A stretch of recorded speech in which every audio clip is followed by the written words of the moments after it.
Hi, I'm Tim. Welcome to our channel, and thanks for logging on. If you enjoy these videos, do me a favor and subscribe to our YouTube channel right here at Watchbox Reviews. Then I can send my best to your inbox on a daily basis. Plus, I'd really appreciate it.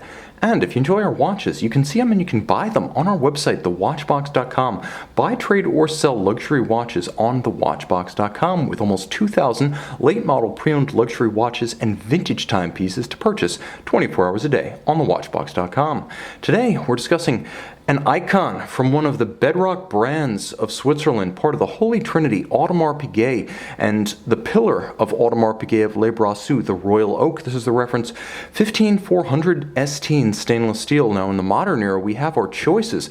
We can get the famed blue, silver, and black dial options, but so too can we have anthracite or gray, which is what we have right here today.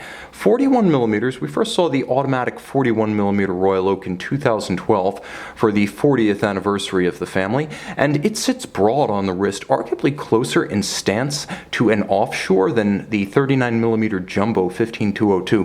The 15400 is a broad watch, though only 9.8mm thick. The 41 stands 52mm lug to lug across your wrist, but if you measure the plots, these intermediate links that join the bracelet to the case, so plot 1, plot 2, you actually wind up with a rigid flare across the wrist of a robust 54.5mm. So think of this one as more of a 42 or a 43, a large 43 at that, rather than a 41mm watch.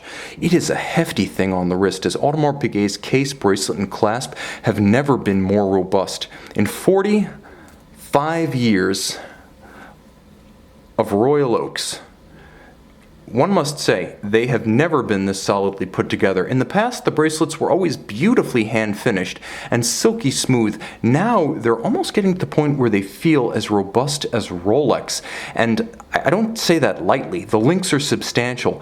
The tolerances are tight. You can more easily see the sweep and the taper of this bracelet than you can feel the steps between the links. It feels like a curve to me. I don't feel the step down from link to link. That's how tight the tolerances are. You can see the level of finish is world class, with the satin grain on the flank being vertical, the satin grain on the top being longitudinal, and then that hairline bevel that visually continues and extends the polish of the case band into the line of the bracelet. On the underside, large channels to avoid pinching skin or pulling hair. Also, those channels help to aerate the wrist, allowing sweat, moisture, heat, and grit to escape on a hot day. It is a sports watch. You'll also note that unlike Patek Philippe, which has reverted to pins and sleeves for, truth be told, manufacturing cost reasons, Audemars Piguet continues to size its bracelets with screws. And I mentioned the clasp is more robust than it's been in the past, and as you can see, this is starting to look like something you might see on an offshore. Twin-fold deployant. It is sequential, so you need to close one side before the other, but then you can only open it with twin trigger release, so it's not going to pop open. And you'll note the finish, a combination of satin and blasted. Audemars Piguet overlooking no details. There is nothing unfinished, rough, or industrially hewn inside this clasp body. Now, moving back to the case, you can see that the case, the bezel, and the bracelet, which comprise hours of the finishing of this watch, represent a huge part of the added value. Regardless of what movement is in your Royal Oak, the artistry that goes into the exterior alone is worth the price of admission. The handsome lines, first envisioned by Gerald Genta in 1972, here in a larger scale, but proportionally everything stays consistent. It's still a broad and flat watch with a rounded octagonal bezel in the profile, roughly approximating a vintage British Royal Navy warship by the name Royal Oak, hence the name of the watch. You'll also note that the edges are beautifully polished, even as the tops are satin finished, and the hexagonal bolts on the bezel of a Royal Oak, as opposed to an offshore, are gold. So gold on the Royal Oak, steel on the offshore, and they're always recessed. They should never stand proud of the bezel. The bezel should be proud of the bolts, and therefore, when they become flush, that's Audemars Piguet's internal standard and their internal cue for bailing on the bezel. That's when you get a new Audemars Piguet bezel, and as you can see, this one meets factory standards.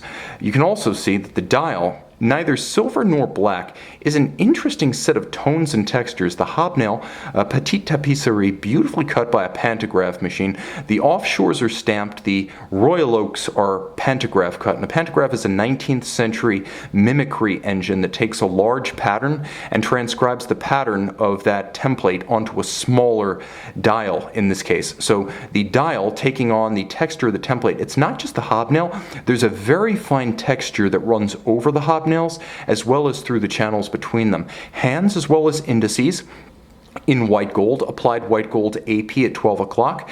The dial is loomed and there will be a loom shot, a large counterweighted lancet style seconds hand, a stepped aperture about the date window for more progressive transition down to the date disc, and then a matching anthracite date disc.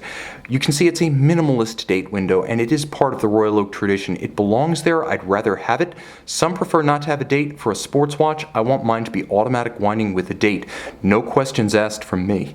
The screw down crown is distinct from the 15202, which, though also 50 meters water resistant, has a push down crown. Here the screw down allows me to take the 50 meter water resistance rating a little bit more seriously than I do on the 15202. I wouldn't swim with the jumbo. I would swim with this watch. Now when you pull the crown, as you can see, you hack the movement, you stop the balance. There is also a quick set for rapidly cycling the date should it run down.